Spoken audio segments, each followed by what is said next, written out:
Hi, everybody. Jeff here, and now another one of these three cultural differences that cannot be ignored at work by Melissa Lamson.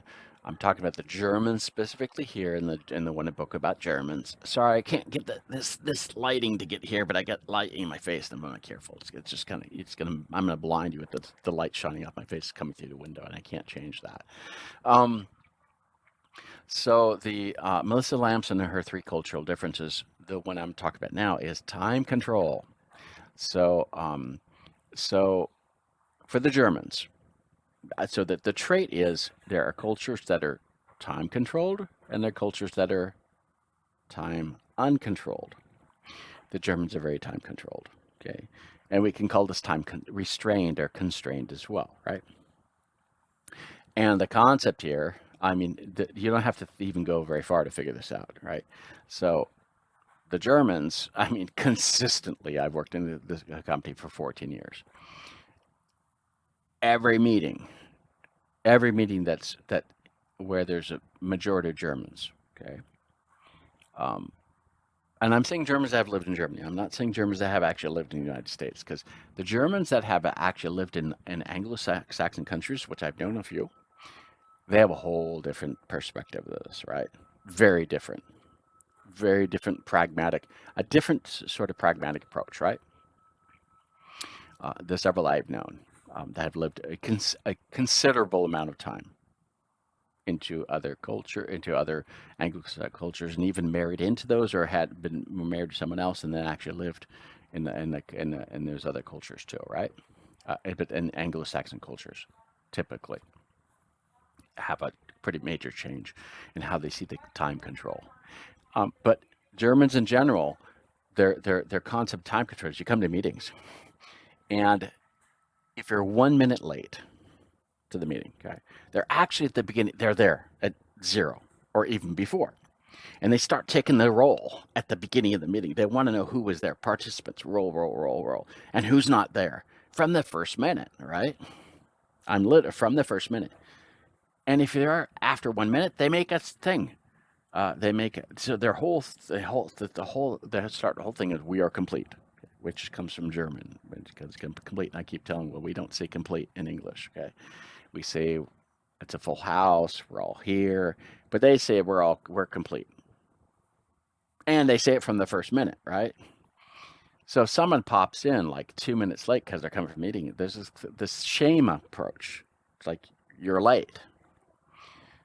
Well, 2 minutes late's no big deal, right? Or if someone had a problem getting into the meeting because the meeting, there's a problem with the internet or something.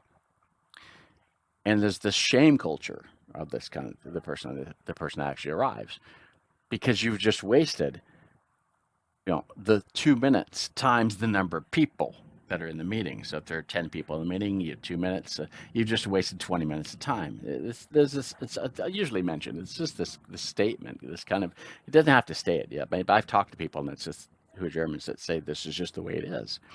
Um, and there's so much in thing to the meeting, because you got to actually follow the timeline of the meeting, and there's always an agenda. You got to have an agenda to the meeting, and the agenda's got to have segments to it, and you got to follow it, and they'll follow the whole thing all the way down. Okay, we're gonna get that in the next trait too. But all the segments have to have time, and you got to stay on time to everything to finish the meeting on time, right?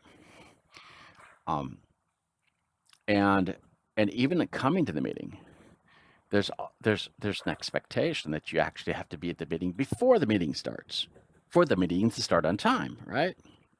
So it's not arriving on time; it's arriving before time, having read the preview version of what you got to read and stuff, and being on time to start the meeting. So it's a very time controlled culture, uh, and I've seen very very few examples of people who are German that don't have this time control thing. And I'm not saying it's bad, okay? I'm not saying it's bad. It's actually pretty good, because then you can get some things done, right?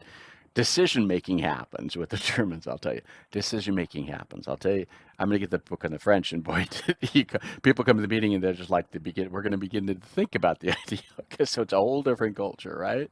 Um, It's really fun. This cross culture stuff is really fun, and I'm trying not to judge, but I'm trying to make statements that what happens is that um, if people from high a high when we talk to a high hierarchy in decision making already, right?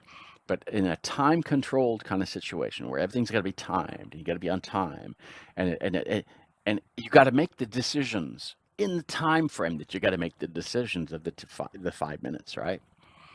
Well, some people need more time to actually think about that. They need more time to do it, and it's always like the Germans too will also like there'll all be this. You got to make the statement. You got to speak up really quickly, right? And if you don't say it within the 3 seconds, 3, 2, 1, too late. And if you actually say, "Oh, unmute my mic," come back. Oh, you're too late. I've actually had to I've actually had to stop the thing and say, "No, I want to say what I'm going to say," and I couldn't push the button because the button was working. I want to say what I'm going to say, so we're going to come back and actually open the issue again.